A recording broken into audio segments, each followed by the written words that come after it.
Good morning. Welcome to a second chance. This is our segment, Let's Talk. I am Philip Jones.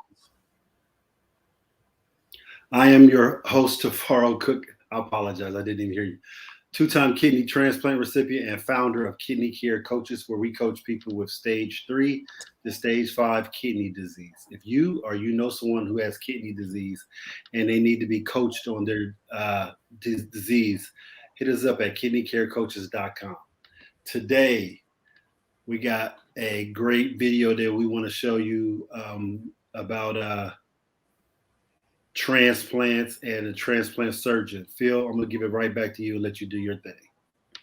Appreciate you. Before we get into this video, just want to let everybody know, anybody dealing with COVID or any type of sickness, get well. We think about you. I know it's a bad time right now. With people dealing with this new variant of COVID-19. So get well, keep fighting, and we're praying for you and we're here for you. This morning, we're here to talk about Dr. Dinee Simpson, which is a part of the Northwestern medical team. She is a African American surgeon that developed a program at Northwestern Medical to help the African American population in the transplant community. We know that it's a need because we don't get the attention that it should get, or the help. It's more of the help factor than the attention. So let's go ahead and get started on this, and then we can talk about it. Dr. Dinee Simpson knew she wanted to be a doctor, and when it came time to choose her specialty, she had a life-changing encounter with some African-American kidney patients. Can you hear? They never had an African-American doctor.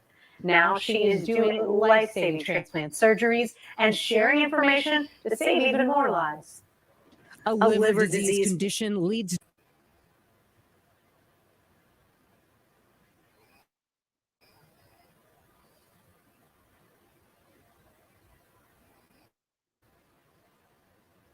It's buffering, Phil.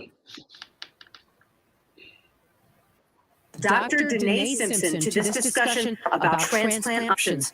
Her patient, Jacqueline Charleston, has been waiting for a transplant for weeks, and a liver from a living or deceased donor could save her life. I would like to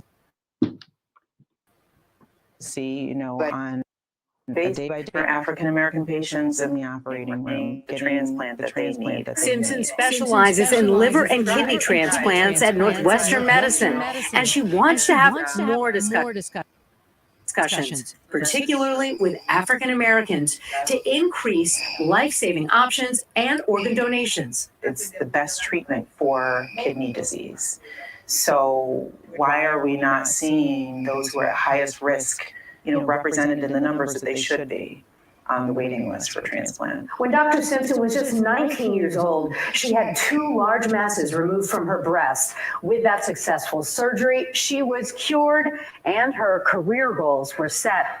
Fast forward to her years as a resident, she met some African-American patients that motivated her to choose the field of transplant surgery. The reaction was incredible. 3 of the 6 people hugged me. 1 person cried. There was just something about me looking the way that I looked that comforted them, and that spoke volumes to me. Dr. Simpson says she sees so many positive outcomes, like this mother and son. Brandon Griffin donated a kidney to his mother, Antoinette.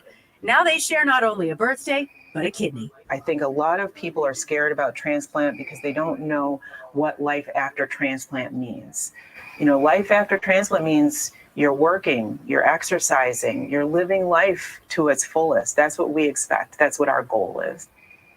Northwestern Medicine already has a Latino transplant outreach, and that has done so well. Now, Simpson's project is going to do the same thing, but focus on the African-American community. And you can see such really positive, wonderful outcomes of people living their lives.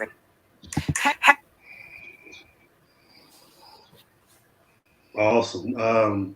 Yeah, Dr. Simpson is pretty amazing. Bella said she tried to get her on her show and everything, and that's where Bella had her transplant at. That's pretty remarkable, man. She's doing big things. That's good because we need I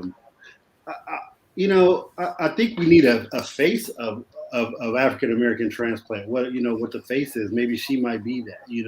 Even though we are the faces because um, that's what we do. All of us are trying to move the needle in the right direction. But why do you think there's so many people not becoming organ donors in the Black community field? What's your thoughts on that?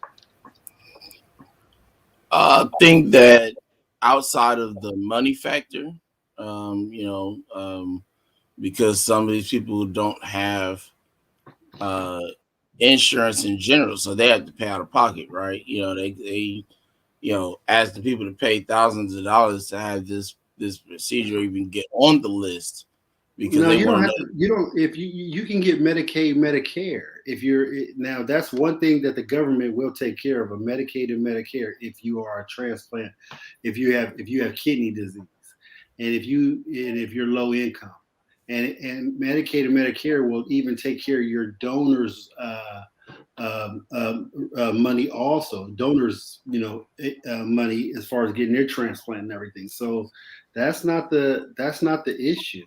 Now liver, heart, lung, those things like that, the government won't take care of, but a kidney transplant government will take care of.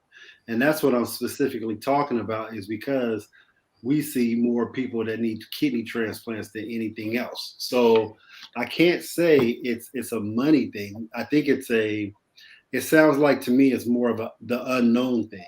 Like I had a friend and his mom needed a kidney transplant and he didn't give her one and she passed away. And his reasoning was, what if one of his kids needed it? I was like, man, right now you can't worry about that. Right now your mom needs it. And that's what you should be focused on. But he never gave her a kidney and never thought about it. And she ended up passing away. And I thought that was really, crazy, and I don't know if it was a fear factor, like Bella said, it could be a fear factor, and I believe it's a lot of fear because people think, you know, if you get it, all kinds of stuff. They think I don't even know want to go into what people think, but it's all kinds of the unknown. That's why we probably need to do a segment on that, talking about the pros and cons of becoming a donor and um, debunking some of the myths that we see why people don't become organ donors. I'm an organ donor and I'm a two-time kidney transplant recipient. And when I'm gone, take all of this stuff. You can use it all. Yeah, but I think and I am too. But I think for us that are recipients, we understand the factor of giving in this situation, right? But again, like you said, there are myths that need to be debunked that are out there, and I've had a conversation. People have come to me like, "This is why I'm not an organ donor because they say that the doctors choose or this and that," and I'm like, "You're an idiot. You're slow." I don't want to call them an idiot. They just don't know. You know what I'm saying? So you can't just say they're an idiot. You know what I mean? Just because you say you and I talk about these, debunking these myths, people got fear, and I don't want to call them an idiot. They just, the fear drives a lot of what's going on. Fear with the COVID-19 has a lot going on right now. Why people are scared of all kinds of stuff. So we have to be careful when we start labeling people. We just got to consider them that they just don't know.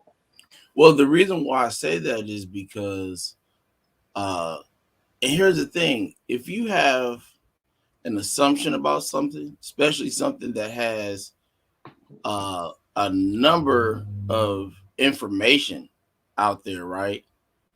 Go read up on this stuff. Go find out for yourself. Right now, here's the thing: when it comes to these myths and things like that, right, and people listening to them and believing them, If you tell me, hey, I did my research, I read on it, I watched videos on it, I've talked to specific people about it or whatever, then I can sit back and say, okay, that's just how they feel. That's how their brain works. That's how they comprehend stuff and go about their life.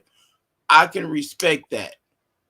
When somebody does the work to have an understanding of something, whether it's right, wrong, or otherwise, I can accept that because they at least took the time to find out for them what they would consider as the truth. But check Um, this out, though. I get what you're saying on that, but a lot of times, being an organ donor is just not on people's radar. Okay, it's not. the only time you hear about it is when you go get your license renewed. You might see a story on the news like that. It's very rarely do people come in contact with people like us who've had kidney transplants, even though they might know somebody on dialysis, even though they might know somebody that have the leading causes of what causes kidney failure, high blood pressure and diabetes. They might have it.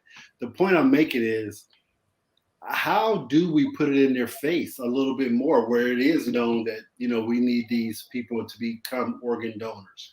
And like I said, when it's not in your face all the time, it goes unheard and unseen.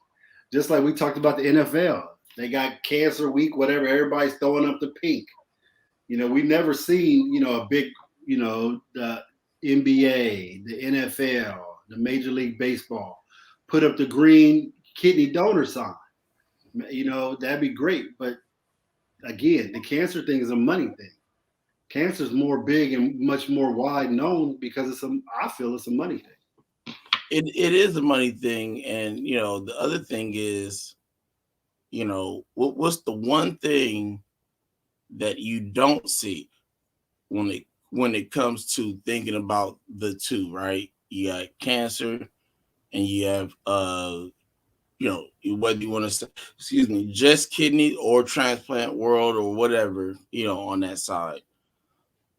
None of these foundations, organizations, whatever, businesses or anything like that, none of them do what the cancer side does, which is, and it sounds crazy, but they advertise for what they do, right? Every 3 seconds, you see a commercial pop up for St. Jude's, and that they grab people's attention that way, especially when they put those commercials in certain spots, right?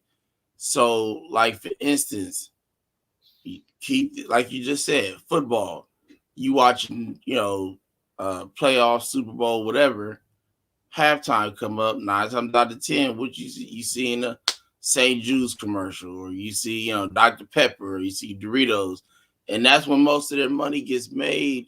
Is during those times when they can have millions and millions of eyes on what they do and who they are at all times. In those millions of people, you have a number of people that have that level of money to be able to say, I can get behind that cause.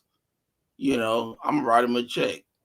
I give you that, and then you have to do um what's what I'm looking for? I guess you could say privately advertising, sending these um proposals and things like that to these other Fortune 500 companies and things of that nature, right? um It still goes back down to the money situation, man, where it's all you know money. you're right. That's what I'm saying. So the NFL, for the NFL to reach out, cancer to reach out, somewhere down the line, somebody's getting some money and say, hey, you know what? The Cancer Society is giving the NFL X amount of dollars to put this up. Whatever. I don't know. I'm just saying, somewhere down the line, all you got to do, like we talked to a couple of people this week when they told us, our friend quoted something. He said, look where the money goes. Look at the money. Look at the money trail. And that's where it goes back to. Bella said in the comments, we don't research. And she's right, we don't research. But again, why should we research something that's not in our face? I'm not going to research something that is not pertaining to me. That's where it Right. goes like that. So when you ask somebody about becoming an organ donor, it's not in their face. They're like Right. Phil said, they're not seeing it on Sunday mornings watching the NFL game or NBA or whatever like that. So therefore, if it's not in your face, you're not going to research it. You're not going Out to of pay sight, attention out of to it. mind. Out of sight, out of mind. Exactly right. So you're not going to pay attention to it. That's why, what do we need a NFL or NBA to do something like that with a donor's awareness or something like that? Yes, that'd be great. But let's keep it real. It's all going to be driven by dollars. Okay.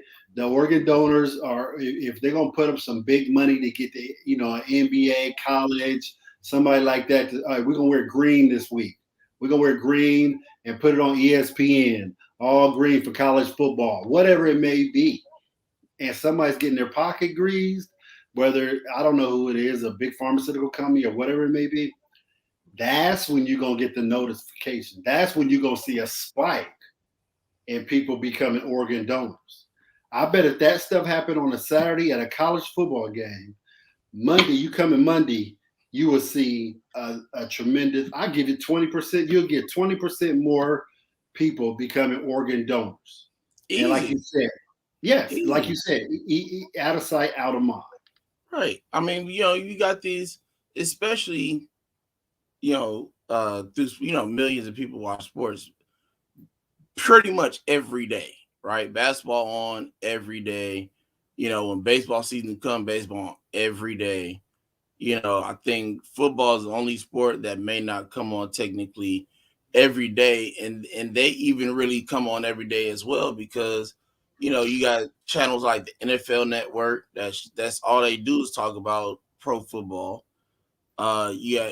ESPN Classics if it's still around that showed nothing but college football or college sports, right? So, uh, it. Then you have, like during the football season for college football, sometimes you have games on Tuesday or Wednesday, or Friday or whatever. So it's consistent. It's just a revolving wheel. It's sports 24/7, and that's why. And like you said, if we were able to plug in these commercials or spots, it don't necessarily be like a commercial that's like going around medical facilities and doing it. It could just be somebody speaking on what kidney disease or transplant life is about. And like you said, that the percent that would go up in donations and things like that you would get, you probably start getting calls from these other companies like, hey, we want to partner with you and do blah blah blah blah but something as simple as a commercial is something that is needed, like we just You said, say out it's of simple, sight, but out of it's a mind. lot of money. And, it ain't just simple. It's not just a simple commercial. It's not like that. It didn't work like that. When it comes to these commercials and when it comes to people wearing all this pink and people running out getting pink jerseys and part of the stuff like that, man, that ain't simple. That's millions and millions of dollars. And that has to be going through a lot of people and a lot of processes for somebody to say yes on that stuff. And they got to be the higher ups to say yes. I bet when the NFL got the pink thing going and everything, you start seeing it trickled down to the point where even Little League football, they were wearing pink. Pop Warner, yep. Pop Warner was wearing pink. And you know what? They wasn't wearing pink because of because of cancer. They were wearing pink because it was the style. Yeah, they the saw pros their are favorite doing player. Right. They saw their favorite player wearing the pink. And this thing can still be done with organ donors also. It can be done that way. The only challenge of it is, does the organ donor community who runs organ donors, LifeLink, Lifeline, all these big ones, do they want to put that kind of money out there to get people to be organ donors? That question remains to be seen, because it's all driven by money. Let's keep it real. Our friend we talked to earlier this week, he said, look at the money. All you got to do is follow the money and it'll tell you what's going on. And he's right. Yeah, the money is a big aspect of it, It's and the all biggest of aspect of it. It's the yeah, biggest aspect of it why you don't see a lot of stuff about organ donors. You don't see a lot of things about organ donation. We'll see it in 1 month. I don't know if it's February, March. I can't remember what it is, what month it is, but become an organ donor, become an organ donor. If you look at the facts on organ donor, why people don't donate, that's what needs to be done right there. What are the facts on people why they don't donate? Not this it'll save this many lives, it'll do this, it'll do that. What are the facts? Yes, we know it's misconceptions. Yes, we know these things, but let's break it down. Let's really go into detail of why, if you had a person standing outside of a Walmart and they were signing up organ donors and people are going in the store, going out the store, why would people not want to become an organ donor? That's the question I have right there. Yeah, that's the question I have right there. Why is that? And why? And right there they say, no, I'm sorry, I'm going into the store. I'm going. Well, why wouldn't you want to be an organ donor? I would like to answer that question. That's the question I pose. If you say no and you don't want to be an organ donor, well, why not? What's your reasoning? Is it religious? Is it this? Is it that? Not, and then that's when you start the conversation of debunking the myths, because you got to start with the person saying, no, I don't want to be. Okay, well, why not? That's where that question goes. Yeah, and it goes back to what I said earlier about being able to respect somebody's answer for that. If you could tell me, I gotta respect it. It's their body. Hey, I did my research. I talked to this person, that person, or whatever, and here's my reason. For this. So yeah, we still try because that's what our goal is to get people to be organ donors. But you have to just accept the fact that some people get stuck in their ways, they're stubborn, and once they say yes or no to something, that's what they go with. So you may not be able to change their mind, but at least I'm able to accept the fact that okay, this person is going to stick by this, even after trying 4, 5, 6, 7, 8 more times out there, because I am not just going to give up just because you told me, I went in and did some reading on this, but at least when I get to the point where I just kind of stop, all right, But besides the research, because the reason why somebody would research it is because, okay, their friend, needs a part of a liver, or their friend needs something, or your family or somebody like that might need something. And that could be a reason why all of a sudden somebody might research it. I understand that. But how do we get the information out when people aren't researching? You know what I'm saying? Like a billboard, you're sitting at the light and you see we need this many people to be donors. You see the statistics come out.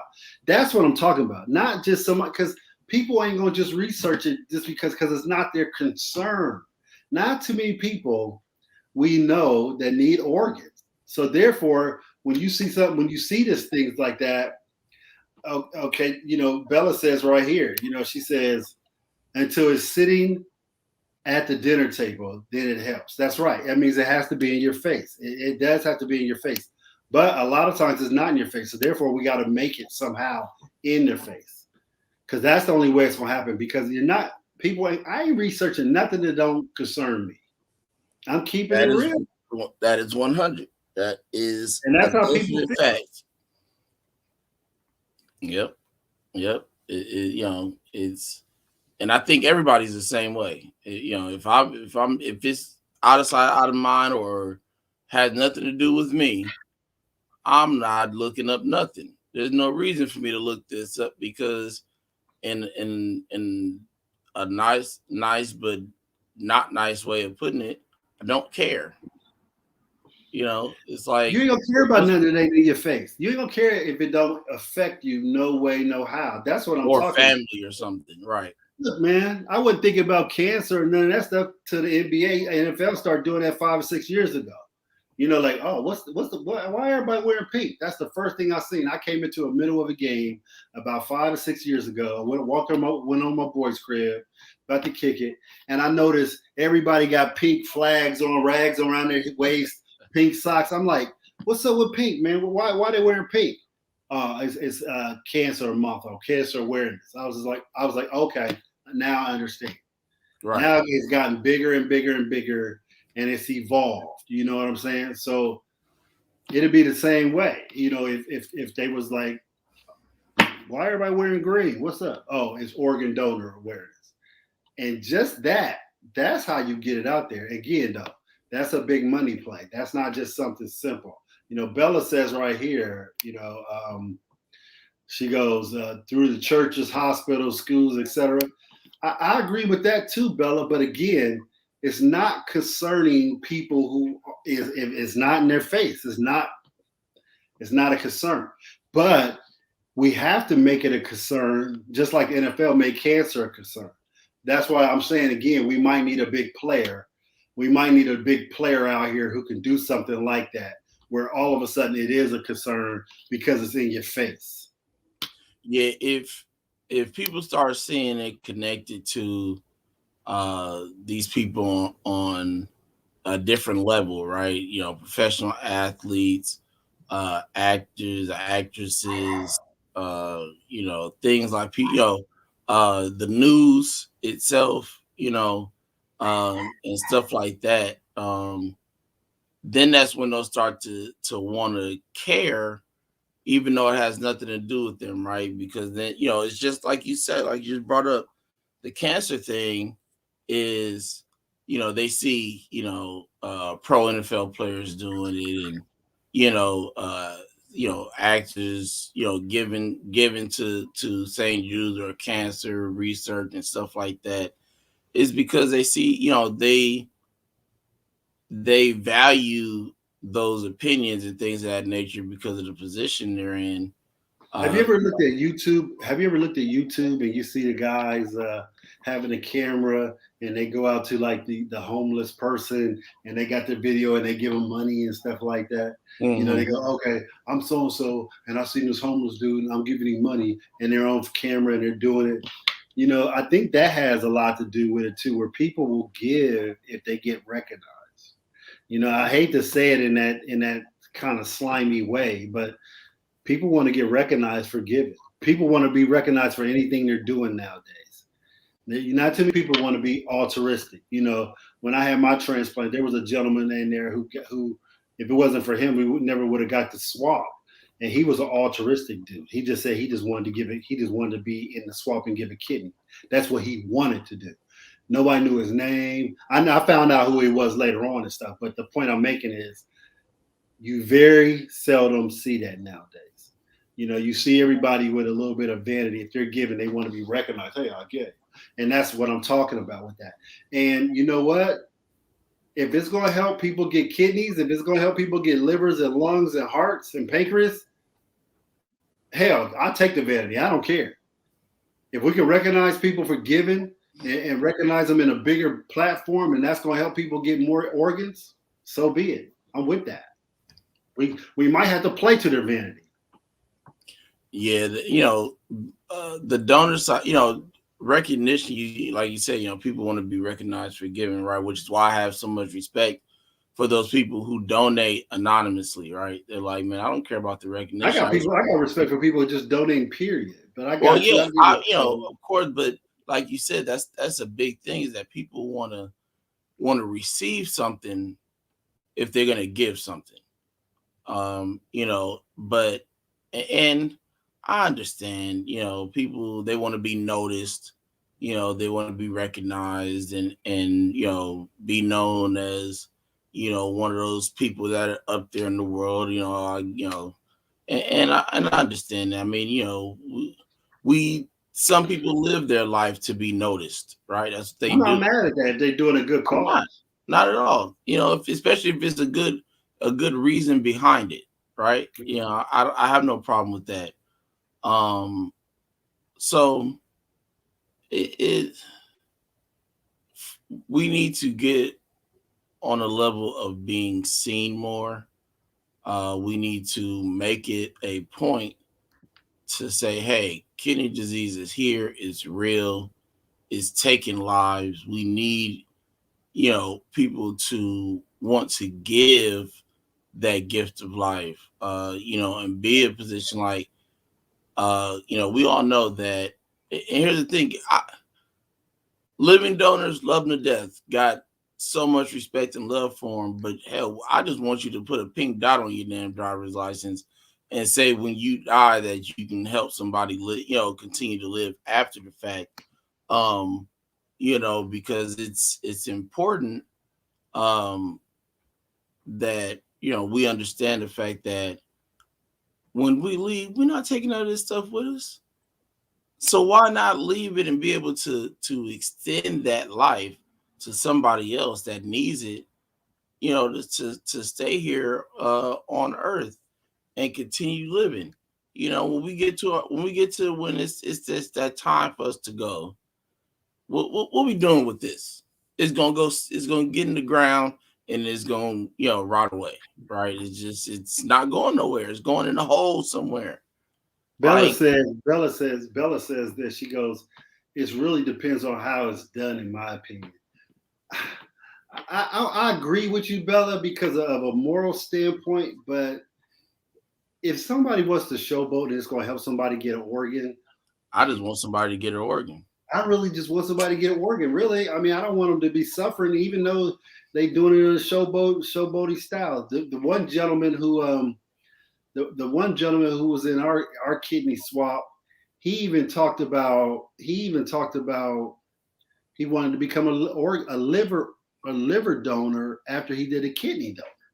Now I was thinking like, is something wrong with this dude? Now he just wants to give his body all away. I mean, I don't know. Is I mean, if he'd have gave a lobe of his liver, maybe it would have helped somebody. Ain't no maybe it would have helped, but I understand your point, Bella, because of the morals, the moral standpoint. But if it's going to help somebody, and if it's going to help somebody have a life, not just helping them cross the street, but help them with a quality of their life, I'm not mad at the showboat. I keep it real with you. Yeah, it's a lot that can go into this conversation, but Yeah, we need to go deeper into this conversation. And I yeah, still we say, will. I don't care what nobody says. I still say just follow the money trail. And I know, like I said again, cancer awareness gave a lot of money to the NFL. They gave some ducats. They gave for them to be out there every year. They set up it might not be in your face or whatever, but believe me, it was something. Something was done because ever since that first year, they've been strong on it. Every year, you see all kinds of stuff with pink. You even see them now putting pink in their jerseys. So at first, you saw some socks, you saw a rag or something like that.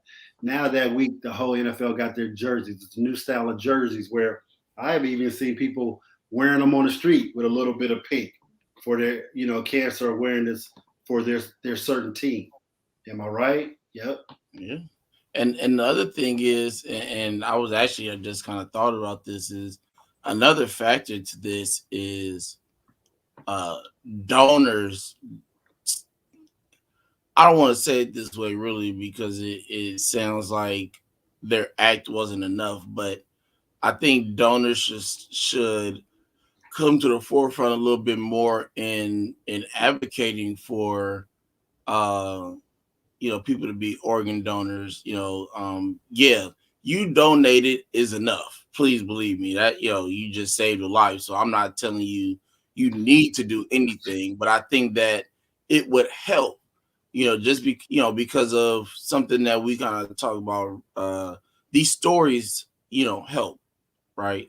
People understand what people go through in certain situations and things like that. So for somebody that's gone through it to step up and say, "Hey, I donated, my liver, I donated my kidney, and I feel great about it. I was able to help someone gain a quality of life that they didn't have before. Might have been laid up in the hospital, or like the guy that just got the pig heart. You saying, he was laid up in the hospital on his back for 6 weeks. Anytime after that surgery, I'm sure he cherishes completely because it's about the quality of life at the end of the day, not just being here and kind of sucking up air. So What's the girl's name? What's the girl's name who from Wisconsin that gave part of her Lily or Lily? liver, yeah. Yeah, Lily. I mean, think about Lily. Now let's take her for example. Lily wanted to give the part of a liver to her dad. She finds out she can't give it to her dad, and still really, really wants to go through the process and still become a liver donor to somebody she didn't even know, even though she wanted her dad to have one. And he still to this day hasn't received one, even though it moved him up higher, he still hasn't received one. Man, if that's not the most selfless act I know, you feel what I'm saying? I mean, she still was compelled, like, hey, you know what? I still want to do this. That's remarkable. And what's amazing is we see people like that. So we have all these other stories, but there's still, the human beings, we're still, beautiful people inside out. Yeah, and to attach to Lily, because I was gonna bring her, but also thank you for that. But the guy that we have coming on this week, Sunday, from London, he's a living kidney donor. I believe he just done, I think, like around November or so, right? And I mean, he basically went from uh donating to advocating. Very quickly he made that transition, and that's what he's about, is advocating for kidney donors and donors, I guess, in general. And we need more of those people who make that transition from giving to stepping in and say, hey, I felt great when I donated. I was able to save someone's life, or blah blah blah. Again, even if it's just you being a donor for when you pass, right? You're not, the main thing is that you're not going to be able to use it. I can understand if we were going from here to another world with this body. We are not. None of this can go with us. It's going to go right in the ground and go feed the worms, basically. The ones that can get into the casket and stuff like that, because it can happen. I don't want y'all sitting trying to think I'm slow, and they can get in there. No, y'all be sitting trying to wonder how some of them get in your houses and things, but it's no point to not sharing it with other people to be able to help someone. Like we mentioned earlier, quality of life. That is the beginning and end of a reason for being a donor, is to save someone's life and give them the quality of life. So think about it. Come through here, drop some questions if you have them. We're more than willing to answer any questions you have, or like Mr. Cook stated before, we will find someone that can answer it for you. Right. We actually do that a lot. We've gotten questions, and we like trying to get in touch with billions of people just to get an answer, and probably it was probably an answer we should have known, but we know now. But Hey, if so it's something I don't know, I'm definitely gonna get somebody who knows more than me. I'm a student oh, for life. definitely, You got no problem with it. for Good sure. show, So man. Good show. Good show. oh yeah, one definitely, man.